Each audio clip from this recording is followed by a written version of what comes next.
लोकसभा चुनाव के पहले चरण के मतदान के लिए प्रत्याशियों के नामांकन की आखिरी तारीख निकल गई है, लेकिन नेताओं के पाला बदलने का सिलसिला जारी है।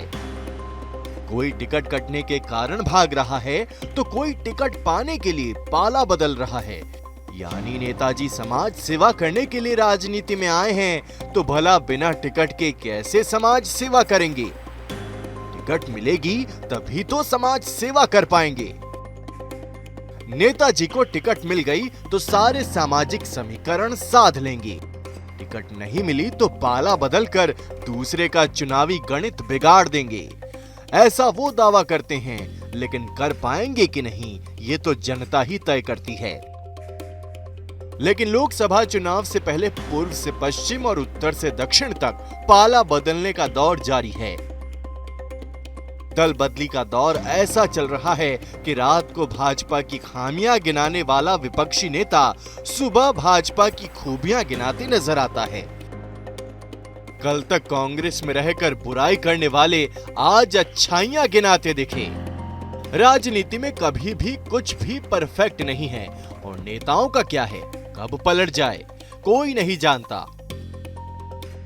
महाराष्ट्र में कभी बीजेपी के खास रहे धैर्यशील मोहिते पाटिल ने पार्टी को अलविदा कह दिया। बीजेपी से टिकट नहीं मिला तो बगावत कर महाविकास अघाड़ी के पाले में आ गए।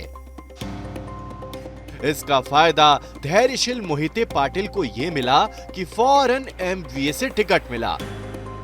अब धैर्यशील मोहिते पाटिल को एनसीपी ने माढ़ा लोकसभा सीट से उम्मीदवार बनाए हैं। यानी कि माढ़ा लोकसभा सीट पर बीजेपी प्रत्याशी रंजीत निंबालकर वर्सेस एमवीए के धैर्यशील मोहिते पाटिल के बीच फाइट होगी। अगर माढ़ा सीट की बात करें तो मौजूदा सीट से रंजीत निंबालकर सांसद हैं। चुनाव में जनता का समर्थन लेकर लोकसभा तक पहुंचे।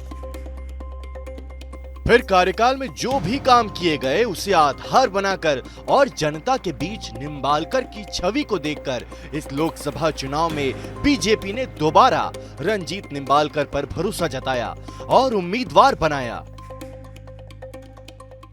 हालांकि मोहिते पाटिल के परिवार ने इस टिकट का विरोध किया और खुद दावेदारी ठोकी, लेकिन पार्टी का फैसला कुछ और हुआ और मोहिते पाटिल को टिकट नहीं मिला। महाविकास अघाड़ी ने फिर से बीजेपी में हुई आपसी फूट का फायदा उठाते हुए मोहिते पाटिल पर दांव खेल ही दिया है। पाटिल परिवार का महाराष्ट्र की सियासत से पुराना नाता भी रहा है। उनके चाचा विजय सिंह मोहिते सूबे के उप मुख्यमंत्री रह चुके हैं और क्षेत्र की जनता के लिए काम किया है। टिकट ना मिलने के पीछे वजह यह भी हो सकती है कि उनके खिलाफ आपराधिक मामले भी दर्ज है।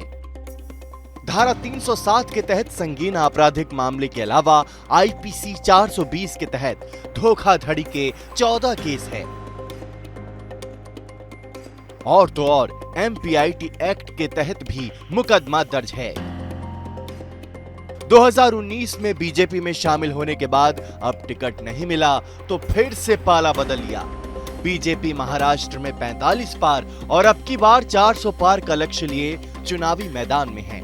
इसलिए पार्टी की ओर से फूंक फूंक कर कदम रखा जा रहा है।